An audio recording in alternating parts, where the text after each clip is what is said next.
Assalamualaikum warahmatullahi wabarakatuh. Alhamdulillahirabbil alamin.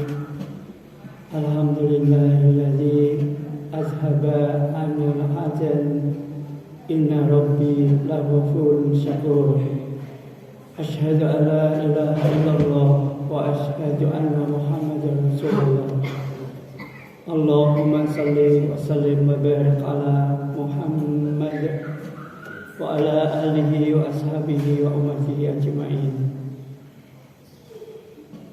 Bapak Ibu jamaah salat Isya dan tarawih yang berbahagia rahimakumullah. Alhamdulillah, bersyukur kita sampai saat ini kita masih dikaruniai nikmat yang tiada terkira, sehingga kita bisa menjalankan rangkaian ibadah puasa. Insya Allah akan kita selesaikan sampai saatnya nanti di akhir bulan Ramadan. Allahumma amin. Semoga seluruh rangkaian ibadah kita ini mendapatkan ridho dan dicatat sebagai amal soleh yang di sisi Allah Subhanahu wa taala. Allahumma amin.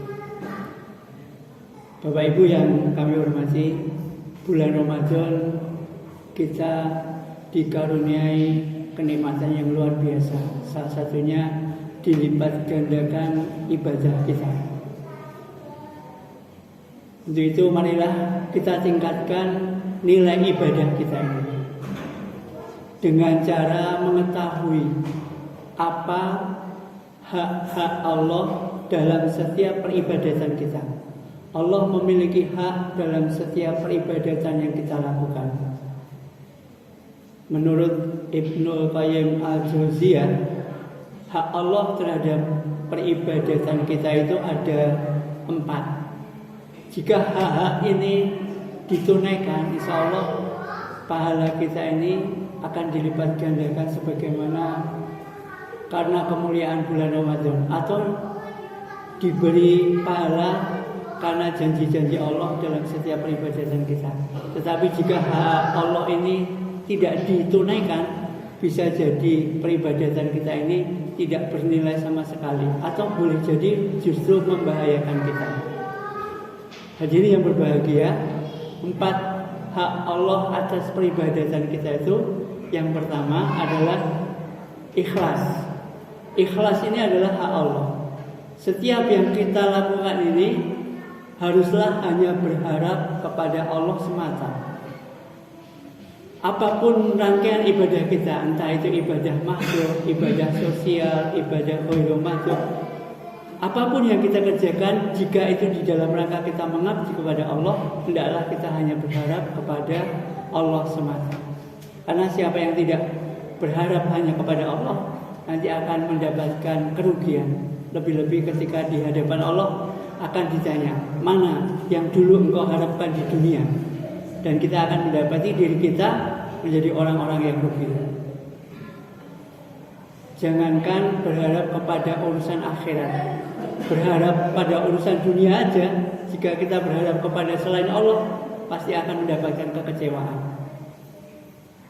Jangankan berharap kepada sesama manusia kita, kita berharap kepada pemerintah saja, misalkan peningkatan ekonomi itu kita harapkan kepada Kementerian Keuangan misalkan, bagaimana kita bisa tidak kecewa saat ini Kementerian Keuangan sudah banyak sekali masalah. Berharap kepada selain Allah itu pasti akan menemukan kekecewaan, baik itu di dunia maupun di akhirat. Maka ikhlas inilah yang menjadi dasar, menjadi hak Allah yang harus kita tunaikan dalam setiap peribadatan kita. Entah itu peribadatan yang berbentuk ghairu makhluk maupun ibadah yang makhluk, baik dalam kegiatan sosial, ibadah ke masyarakat, ibadah rutin, itu semua harus didasari kepada keikhlasan. Wa ma umiru illa liya'budullaha mukhlishina lahu-d-din. Tidak aku utus, tidak aku perintahkan kau kecuali untuk memurnikan, ikhlaskan seluruh amalan kita. Ini hak Allah yang pertama. Yang kedua, hak Allah dalam peribadatan kita itu adalah setiap peribadatan kita itu di dalam rangka memenuhi perintah Allah. Kalau kita melakukan sesuatu tidak dalam rangka perintah Allah, maka itu tidak akan bernilai ibadah. Bahkan kita makan, kita minum itu, marilah kita niatkan ini memenuhi perintah Allah. Karena Allah juga memerintahkan kulu wasrabu wala tusrifu. Bahkan setiap apa yang kita lakukan itu kalau tidak diawali dengan meniatkan diri karena Allah, maka bisa terputus dari rahmat Allah.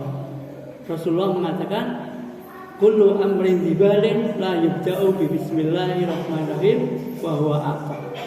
Apapun urusanmu, jika itu tidak engkau awali dengan bismillah, maka ternyata memutus dari rahmat Allah. Itu yang akan membedakan kita dengan orang lain adalah niat kita. Setiap yang kita lakukan hendaklah berdasarkan apa yang diperintahkan oleh Allah. Ini hak Allah karena.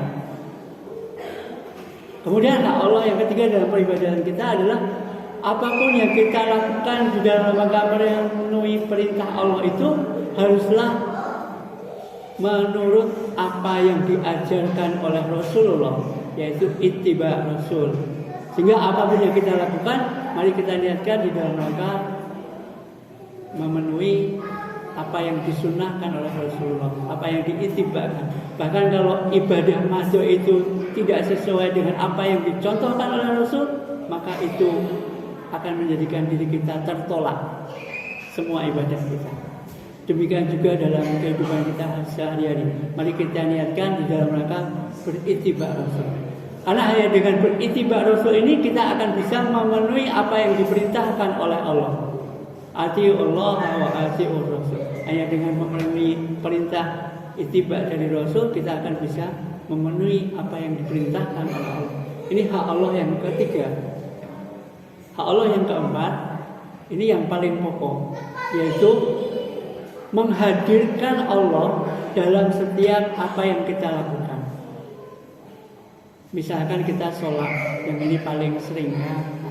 Sholat itu yang dinamakan khusyuk bukan hanya sekedar syarat rukunnya terpenuhi, mungkin mengetahui makna bacaannya, tetapi yang paling pokok ada tumakninahnya sebagai rukun. Ada waktu di mana kita menghadirkan Allah dalam setiap peribadatan kita. Jika kita tidak menghadirkan Allah, justru akan mencelakakan kita.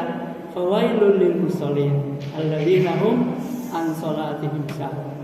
Orang akan celaka kalau dia lalai dalam salatnya, tidak menghadirkan Allah. Sehingga apa yang kita lakukan itu dalam semua aktivitas kita, marilah kita hadirkan Allah. Ini sebagai rasa muraqabah kita kepada Allah. Artinya apa? Setiap yang kita lakukan itu kita merasa diawasi oleh Allah. Sehingga kita akan memiliki sifat yang namanya roja, senantiasa berharap hanya kepada Allah.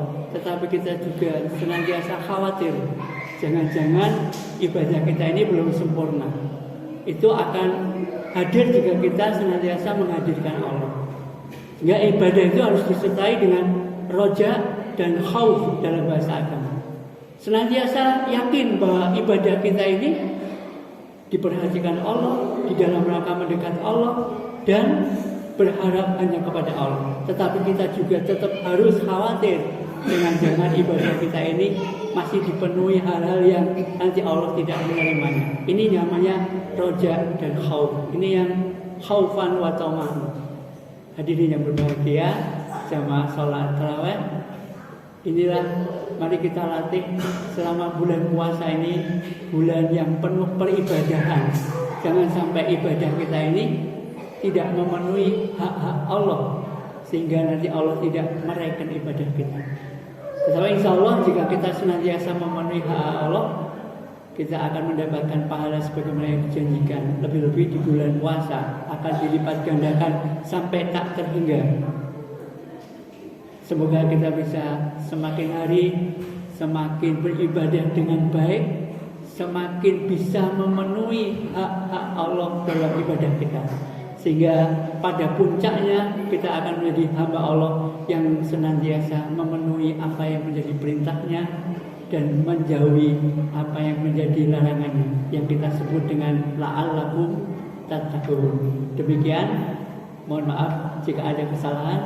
Bila hidayah wa taufik. Assalamualaikum warahmatullahi wabarakatuh.